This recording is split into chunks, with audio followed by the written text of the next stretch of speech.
Paano ba nabuo tong show? Everything's good. Well, actually, I was just, my sister just called me when I was in the States.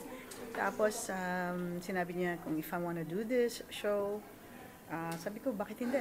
No? And when I got back, yun, sabi niya na it's a back-to-back show with South Border. Sabi ko, why not? Sige, go! You know, because we haven't done any concerts together, so yeah, it's an opportunity and yun. Question, will you be here for good? How is No, everything? no. Ano bang ano? I'm just gonna be here for the projects, and if it's gonna turn out good, then I might stay a little while. I might stay a little bit. But, You're based in California? I'm based in Texas. Texas. So, syempre, madami din tayong ano dyan, kababayan. Diba? Talaga? Wow. Oo naman, daming Pilipino sa ano. Sa lahat? Sa lahat? Oo, halos lahat naman. Ayun. So, sa Texas pala kayo. I used to be in California. Oo. Then I moved to Texas. Tapos, anong ganap doon? Anong ganap? Well, I mean, ganun din. Ganun pa rin. Very, ano naman siya. I like it there because it's so, ano naman, quiet. Masarap ang, alam mo yung buhay doon, hindi siya ganun ka busy katulad sa California. So, correct. Gets. Naintindihan ko. Naintindihan ko na tipong lima-lima yung job mo. Gano'n. Oo, mas ano doon, mas laid back? Laid back, yes. Do you have a day job there, madam?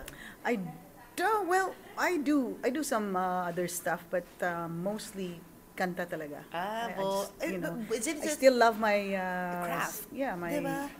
my music. Yeah, I still do Tsaka that. nakakatuwa na parang pwede kang, ano, no, ngayon, uwi ka na lang para sa project mo sa Pilipinas. Oo Parang naman, ganyan. oo naman. If there's any opportunity, why not, diba? I mean, it's a good offer. Wala tayong, ano, kahit ano, saan tayo eh, you know? Kasi sanay naman ako eh. Sanay naman ako. Kasi sanay ako sa States na I do everything.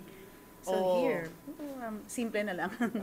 Pero syempre, ang dami nakakamiss sa'yo, di ba? I know. Oo, na-miss ko rin sila actually. At kaya nga ginawa ko tong show na to dahil gusto kong haranahan ulit yung mga fans natin, mga, alam mo na. Para hindi naman kami sa Spotify lang nakikinig. Oo ng mga nga, Till My Heart tama Aches yun. End at kung ano-ano pa. Oo, makarinig nyo na ako live Correct. November 9th at Theatre Soler.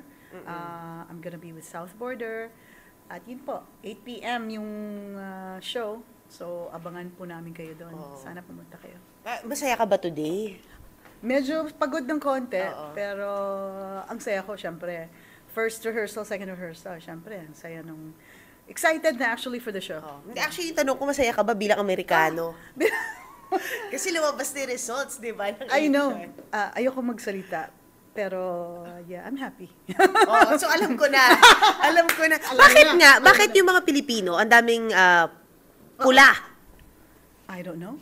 No, ang Siguro dami. kasi Tumaas din yung Latino voters ni Trump, di ba? Bakit? Well, because yung mga ano niya, yung mga projects niya, lahat mga plano niya, nagaganap. I mean natutuloy. Talagang ginagawa niya. Yun lang. Pero, hey, yun lang. Opinion mo yun, syempre.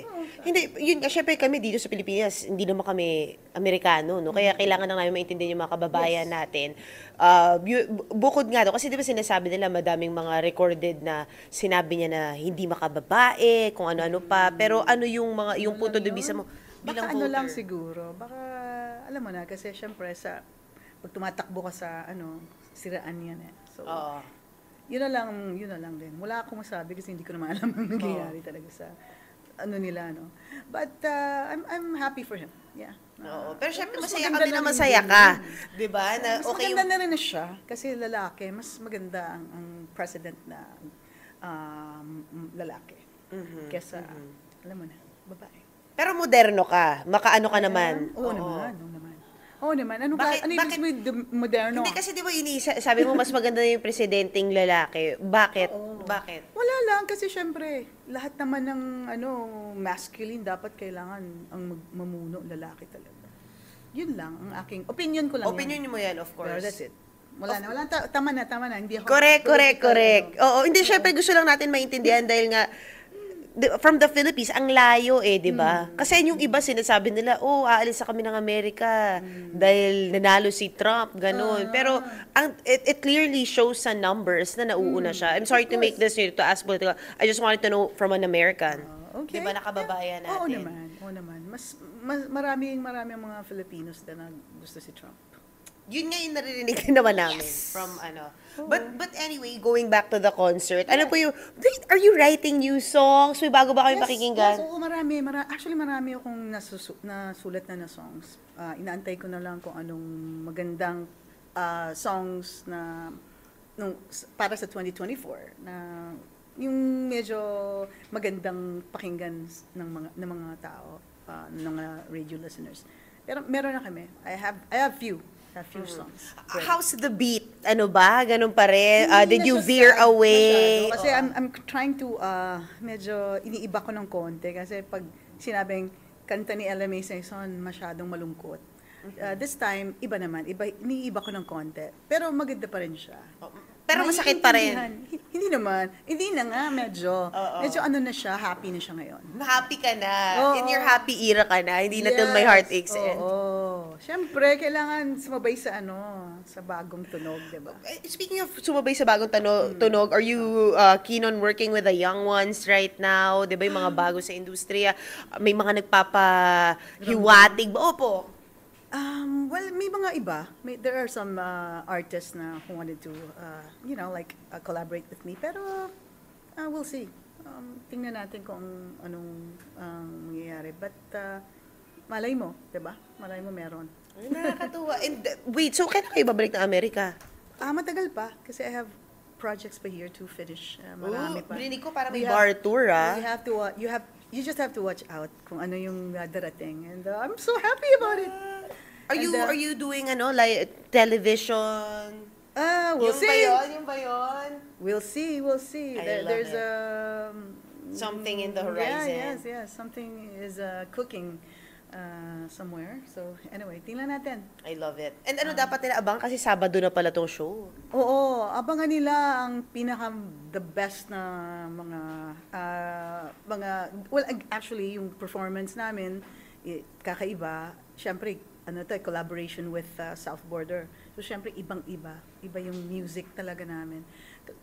Hawig yung mga music namin, pero South Border has their own taste of style ng music nila. Ako ganun din, iba rin yung ko. Pero yung collaboration namin together, yan ang abangan nila. So bumili na kayo kung hindi pa kayo nakabili ng ticket. Buy your tickets now, please. Bongga. This is gonna be fun. And this is gonna be at At the Theater at Soler, Soler. November 9th at 8 p.m. Ito po yung sound trip sessions volume 3. So abangan niyo po 'yon. Saya. Mhm. Thank you. Masaya talaga, dapat manood ka. Oh, thank you so much, You'll madam. have fun. Thank you.